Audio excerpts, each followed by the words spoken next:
Just want to give you more updates. Houthi caused huge damage to a U.S. warship. It loses control capability, command capability, according to Al Mayadin. Now, Al Mayadin is a newspaper based in Lebanon, Beirut, and they have reported on this. And I have done some digging, and I found out that there is a possibility, a good possibility, that this news is actually very, very true, because of the detailed description as to what really happened with USS Harry Truman.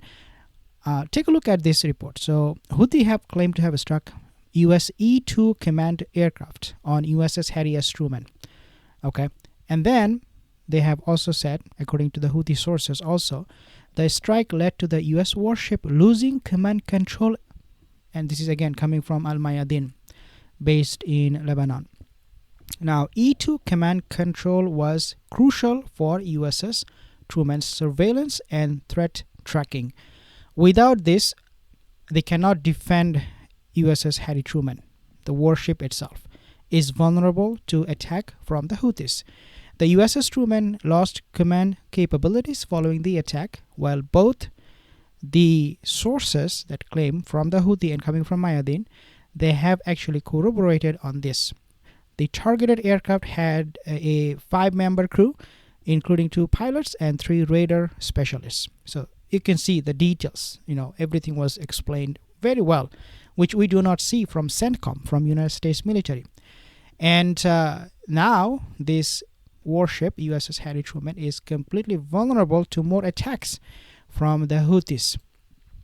And US is going to be sending more military assets to Red Sea to help the naval presence there fighting Houthi in Yemen, and they will be spending or expanding the war.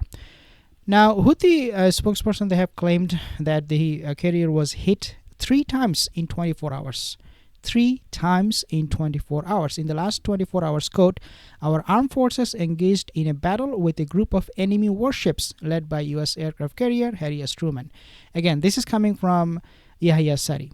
And according to Western media, some of them are reporting that the leadership of Houthis are dead. But we see Yahya Sari making a statement. On March 20th, Houthi also claimed to have a missile strike on Israel's Ben Gurion airport. And these strikes, guys, they're continuing. Even I believe yesterday, they actually launched another attack on Israel, on Ben Gurion airport. And that was in the last 24 hours, actually less than last 24 hours. In other words, they are stepping up their attack. Yahya Sari, he is making these bold statements. Is he trying to taunt or mock United States military by making this kind of claim that we are not going to back down, we are going to actually target Israel and US until you guys give up, until you guys stop attacking? But we do not know why he is coming every single day claiming this attacks to be 100% successful, according to the Houthi sources and Yahya Sari sources from the office. Now, this is not the first time. Let's actually listen at this one as to what he is saying here. Then maybe you'll understand better. In preventing Yemen from continuing its support operations for the oppressed Palestinian people. The dozens of daily airstrikes will not deter the armed forces from fulfilling their religious, moral, and humanitarian duties. With the help of Allah, operations against the Israeli enemy will continue until the aggression on Gaza ceases and the siege is lifted. Allah is sufficient for us, and He is the best disposer of affairs, the best protector and the best helper. Long live Yemen, free, proud, and independent. Victory to Yemen. Okay, so this is coming from Yahya Sari. Now, we also have some other statements coming from Ansar Allah leader Syed Abdul Malik al-Houthi. He denounced the latest U.S. airstrikes on Yemen, describing them as a brutal and unjust aggression aimed at, quote-unquote, supporting the Israeli enemy, end quote. In a televised speech on Sunday evening, Sayed al-Houthi stated, the American enemy has launched a new attack on our country.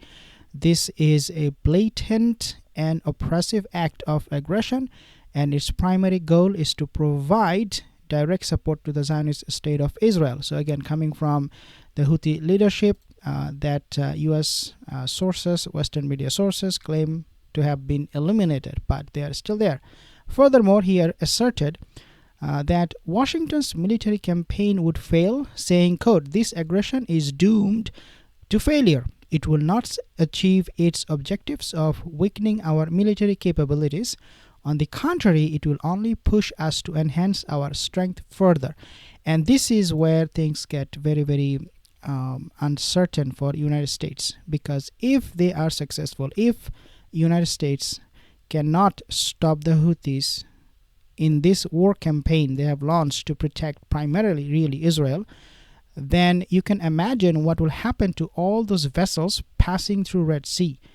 Houthi will have total upper hand, total control over that passage of the sea, and they will be able to command which vessel can go through, which vessel cannot go through for a very long time. And that means a lot of economic ooze for United States, because that passage at the Red Sea, Al Hudaydah port, using other ports in Yemen, they're very, very important for United States to save those extra cost for the vessels, for the ships to sail.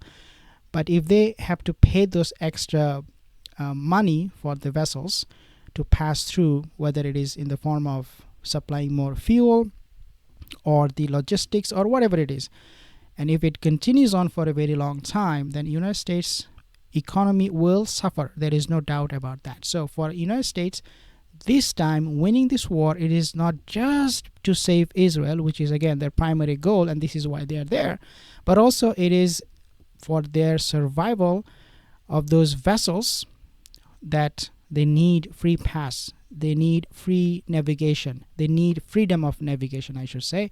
And looks like to me, with this kind of attack, with this kind of strength that Houthis are showing to United States military, it is going to be unlikely that US can do anything about it. But CENTCOM, they are still very, very optimistic. They are targeting Houthis in Yemen. They are bombing the country, hoping to bring an end to the Houthi power in the region and stop them once and for all, which again looks like to me right now is not going to be so easy. But they never stop trying, they never stop killing people, innocent civilians, and this is exactly what they're doing. Subscribe for more videos.